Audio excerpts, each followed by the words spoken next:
utama negara. Di telapak kakimu terbentang surga, di tanganmu lah nasib bangsa. Bismillahirrahmanirrahim. Assalamualaikum warahmatullahi wabarakatuh. Teman-teman, pada episode ini topik yang dibahas adalah 5 pilar literasi awal.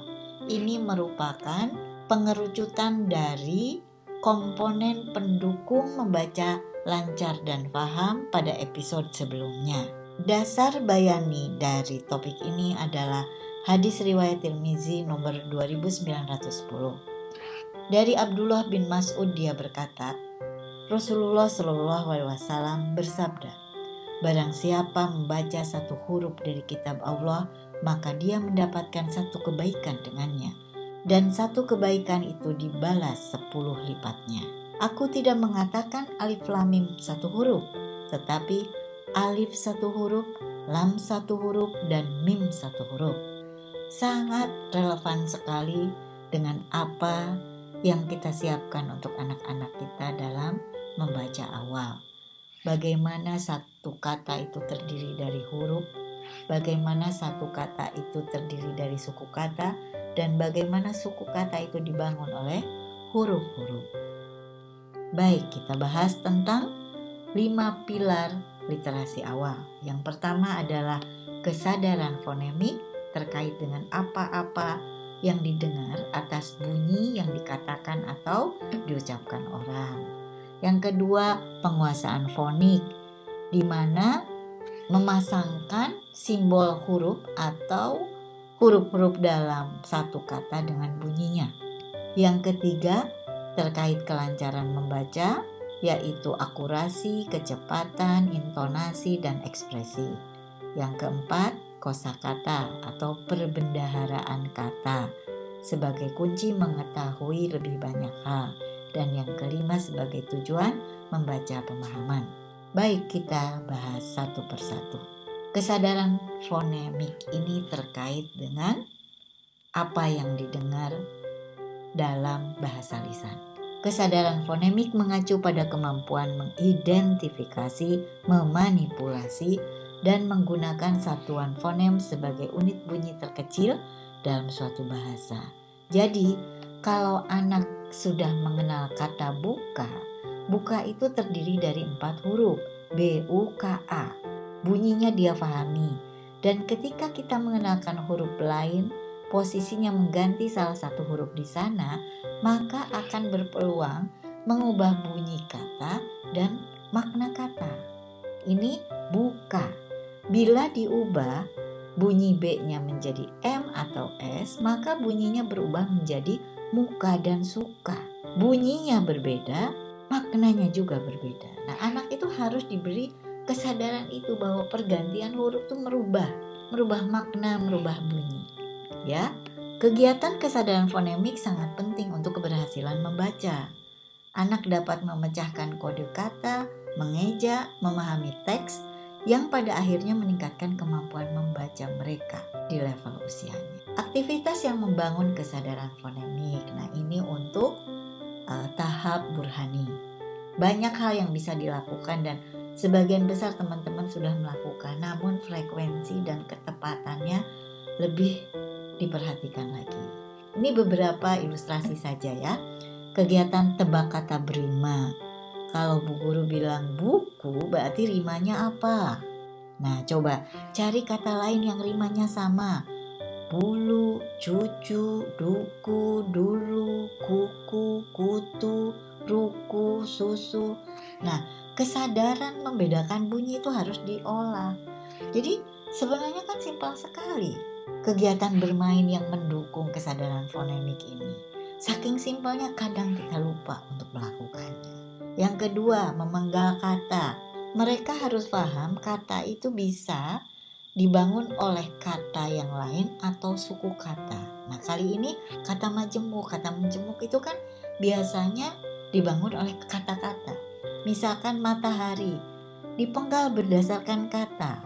Nah, kalau mereka sadar dengan kata, mereka akan bisa menjawab mata dan hari. Tapi anak yang sangat sedikit kosakatanya bisa jadi tidak bisa melakukan ini. Matahari bisa jadi ma-ta-ha-ri. Tapi kalau anak kosakatanya udah bagus, segitiga, segi, dan tiga. Karena dia udah tahu banget tiga. Kacamata, mata itu kan dekat sekali dengan pengalaman hidup mereka. Jadi kacamata, rumah sakit.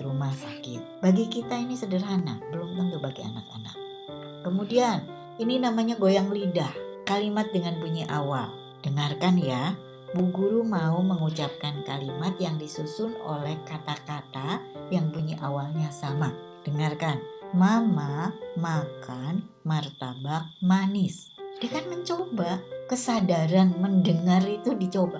Mama makan martabak manis, berarti M. Dia mencoba improvisasi, Marta masak makanan masak. Nah, itu tentu tidak semudah itu prosesnya, tapi dilatih. Susu sapi sangat segar, ayo lidahnya digoyang. Saya sakit, sangat sedih. Berikutnya kita bisa gunakan kemasan-kemasan snack yang anak-anak suka. Meskipun anak belum bisa baca, dia bisa tahu itu menyebut Citatos, Potatos, Ciki, Tic-Tac, Beng-Beng. Maaf, saya tidak promosi ya. Nah, suruh mereka besok bawa ya kemasan-kemasan bekas snack kalian. Kita bisa menggunakannya itu untuk kesadaran suku kata. Coba kalau Citatos ya, kita memenggalnya, bunyinya dalam penggalan yang bagaimana? Citatos. Kita hitung Citatos berarti 3. Sekarang beng-beng berapa? Nah, sepertinya itu ringan sekali, tapi memahamkan anak bahwa itu suku kata dibutuhkan latihan ini yang berulang-ulang. Silahkan yang kemasannya terdiri dari 3 suku kata, masukkan ke kotak 3 suku kata. Yang 2 suku kata masukkan ke 2 suku kata. Padahal saat itu mereka belum bisa baca, tapi mereka mengenali nama judulnya. Begitu teman-teman. Selanjutnya kita cari benda-benda yang bisa menggambarkan bunyi awal. Maaf, di sini saya pakai gambar. Seharusnya tidak ya, karena ini kesadaran fonemik. Bawa benda aslinya. Apel, bunyi awalnya apa? Bunyi akhirnya apa? Balon, bunyi awalnya apa? Bunyi akhirnya apa? Ya, diulang-ulang. Kemudian kita bisa main perburuan huruf ya. Kita siapkan benda atau gambar dengan bunyi awal tertentu, disembunyikan di kelas, kemudian mereka mencarinya. Hari ini kalian tugasnya mencari 3 benda yang bunyi awalnya B misalkan. Bu Guru sudah menyimpannya, meletakkannya di lingkungan kelas. Itu akan jadi permainan yang seru, menyenangkan. Jadi nggak terlalu akademis belajar membaca itu. Berikutnya menyanyi mengeja kata. B-A-L-O-N, B-A-L-O-N, B-A-L-O-N, dibacanya balon, gitu kan? Selanjutnya tebak dan tepuk suku kata. Tadi hampir mirip dengan bungkus belanjaan. Kantong ajaib ini lebih fleksibel lagi, bisa dipakai untuk apa. Nah begitu teman-teman, banyak sekali yang bisa kita improv untuk membangun kesadaran fonemik. Jadi ini yang harus disiapkan guru, bukan lembar kerja, menggaris huruf, menebalkan huruf. Tapi kesadaran-kesadaran ini harus didahulukan untuk diketahui anak. Dan insya Allah mereka punya kesiapan membaca awalnya. Selanjutnya, penguasaan fonik sebagai pilar yang kedua ya. Penguasaan fonik merupakan proses decoding yang menghubungkan bagaimana huruf secara simbol menjadi bunyi kata secara teknis. Penguasaan fonik merupakan proses decoding yang menghubungkan bagaimana huruf secara simbol menjadi bunyi kata secara teks menjadi bunyi kata. Gitu ya, penguasaan fonik. Penguasaan fonik merupakan tahap transisi dari membaca huruf, membunyikan huruf, membaca suku kata, merangkai suku kata menjadi. Tahapan mengajarkan fonik. 1. mengajarkan fonik tuh harus memiliki kesadaran fonemik dulu. Makanya tadi kesadaran fonemik dibahas duluan ya, mengenal bunyi-bunyi huruf atau kata secara lisan. Kemudian baru kita pengenalan simbol dan membunyikan huruf. Latihannya ada visual dan auditori. B itu seperti ini. D itu seperti ini. Nah, kemudian pengenalan susunan huruf menjadi satu kata atau kata lainnya. Ibu, ubi, gitu. Buku, kubu, ya. Bisa diubah-ubah. Kumpulkan huruf-huruf di tengah kelas. Silakan anak menyusun huruf-huruf menjadi kata acak. Kalau sudah bisa, angkat tangan, guru akan ngecek untuk baca. Terus diolah, bisa jadi satu hari itu dia menemukan satu kata yang biasa, satu kata baru. Bu, aku bisa menulis nama papahku. Bu, aku bisa menyusun huruf nama papahku. Bu, aku bisa menyusun nama huruf Dina. Misalkan temannya namanya Dina, kan bangga gitu. Dan jauh ini dari lembar kerja, Bu. Semua menyenangkan, kegiatannya bermain. Yang paling penting, semua kegiatan ini dilakukan dengan menyenangkan, dan apresiasi kita kepada keberhasilan mereka harus mampu menanamkan kecintaan membaca. Oh iya, kamu sudah menyusun huruf ini, coba dibaca nak. Pinter. Begitu ya teman-teman. Selanjutnya saya kenalkan nama-nama huruf dalam alfabet Indonesia dan bagaimana itu dibunyikan. Selamat mendengarkan.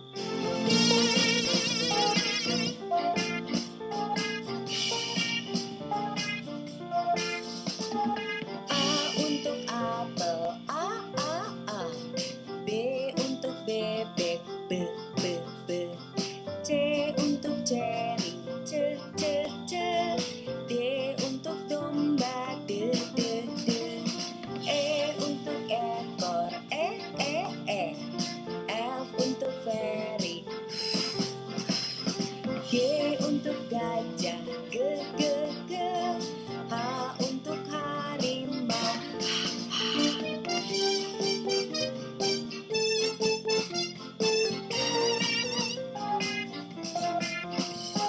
I untuk ikan, I. J untuk jeruk, J. K untuk kuda, K. L untuk lemon, L. M untuk mamba, N untuk nuri, N. O untuk orang, O. P untuk perahu, P.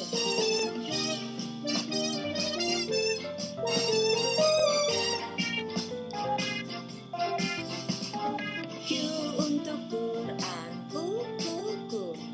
R untuk rusa, R. S untuk susu, T untuk telur, T. U untuk uang, U. V untuk vaksin, W. untuk wajah, W. X untuk xilofon, X. Dan akhirnya huruf Y untuk yoyo, Y. Dan huruf Z untuk zebra. Itulah huruf dan bunyinya. Ayo ulang sekali lagi. Begitu teman-teman fonetik dalam alfabet bahasa Indonesia. Semoga bisa kita teruskan dalam kegiatan di kelas. Nah, berikutnya yang ketiga, kelancaran membaca. Seorang anak disebut lancar membacanya jika ia dapat membaca dengan otomatis, akurat, cepat, dan menggunakan ekspresi yang sesuai. Diulangi, otomatis, akurat, cepat, dan menggunakan ekspresi yang sesuai. Kelancaran membaca, kita jabarkan ulang, otomatisasi, keakuratan membaca kata, kecepatan membaca kata, dan ekspresi. Ya, otomatisasi artinya langsung dapat mengenali kata. Keakuratan membaca kata dengan benar. Buku ya buku, balon ya balon.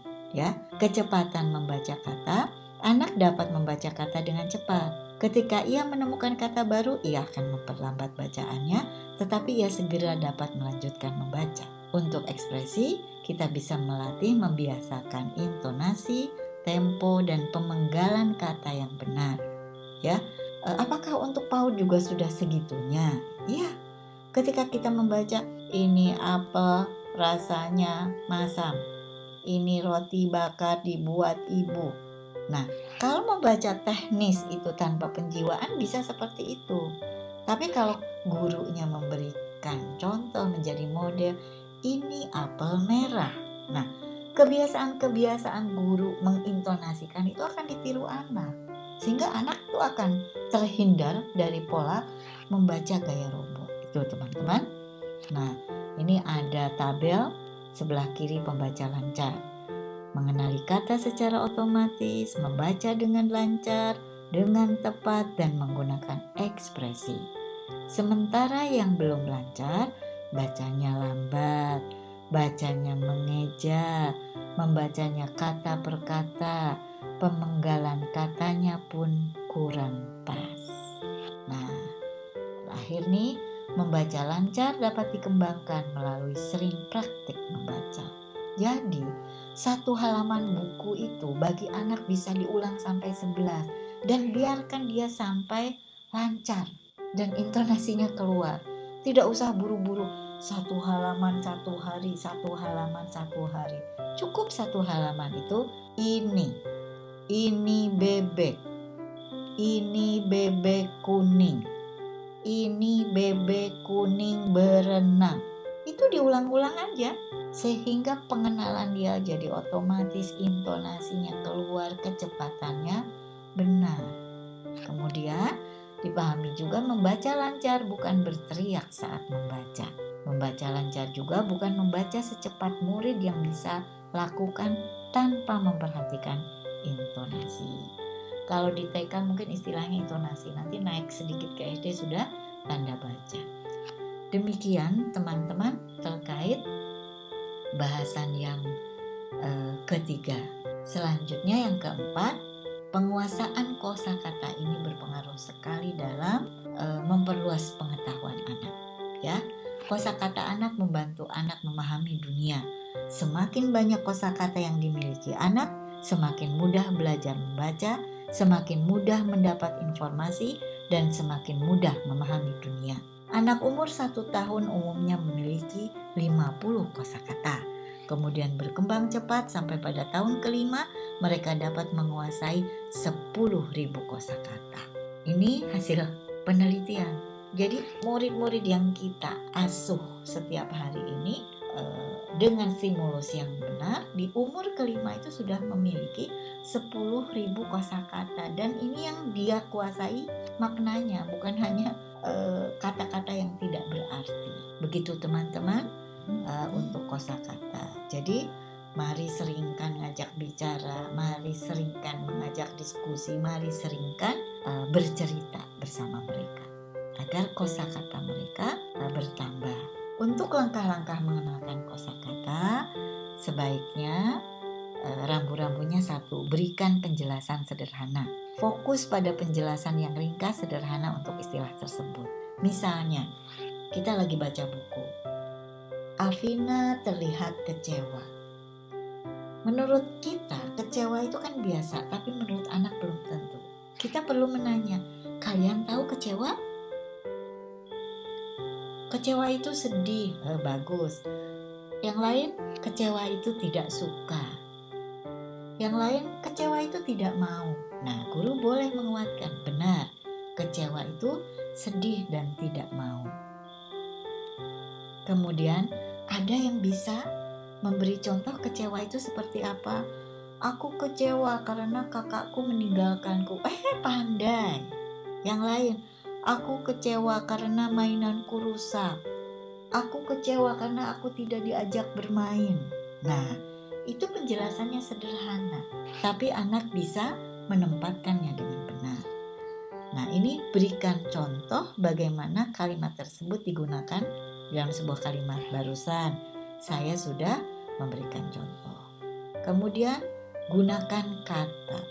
Perlu beberapa kali mendengar, melihat, menggunakan kata baru agar kata tersebut menjadi bagian dari ingatan jangka panjang anak Anda. Dan kalau kita tadi ya punya dinding atau display, itu ditulis kecewa sebagai kosakata baru yang kita dapatkan hari itu, dan bisa dibahas sebelum pulang atau besok saat mau memulai pembelajaran. Yang keempat, peragakan sebuah kata dapat menjadi strategi yang efektif dan menyenangkan untuk anak-anak. Coba Bu Guru dibantu, kalian bisa menunjukkan muka yang sedang kecewa, sehingga betul-betul itu maknanya terikat. Anak tidak membaca aku kecewa tapi tidak paham kecewa itu apa. Begitu teman-teman. Nah, strategi efektif mengembangkan kosakata anak banyak sekali. Ini hanya beberapa contoh. Dibuat kamus kata hari ini atau kata pekan ini. Tadi saya sudah sampaikan. Kecewa tulis gitu ya. Membuat dinding kata atau papan display kata. Membaca bersama dengan suara kelas. Ini penting. Makanya kita itu harus punya koleksi big books, buku besar. Ukurannya bisa A3 atau setengah A3. Yang huruf-hurufnya besar sehingga kata-katanya tuh bisa dibaca. Bila sulit, buat sendiri atau ditulis di papan tulis dengan ukuran yang besar. Ini bebek. Ini bebek kuning. Ini bebek kuning berenang. Bebek terlihat senang. Dia bermain bersama teman-temannya. Nah, ketika guru membaca satu baris, anak-anak menirukan. Memang anak akan bisa kita latih kepekaan telinganya, kemudian intonasinya. Ternyata membaca itu nggak robot kayak Bu Guru loh. Ini bebek. Ini bebek kuning. Ini bebek kuning berenang. Bebek kuning senang karena bermain bersama teman-temannya. Nah, pola-pola seperti itu melatih pengucapan, melatih pendengaran, melatih intonasi, sehingga kesadaran verbalnya bagus. Kemudian belajar melalui bercerita dan bermain peran, tentu kalau ini ya. Kemudian melanjutkan percakapan. Diskusi itu harus dikembangkan. Jadi kalau bercerita itu jangan targetnya menghabiskan halaman, tapi setiap halaman harus dipahami dengan baik gitu. Nanti ada contohnya ya. Kemudian aneka game dan permainan. Itu strategi efektif mengembangkan kosakata. Silahkan kembangkan lagi, diskusikan lagi lebih banyak dan lebih luas.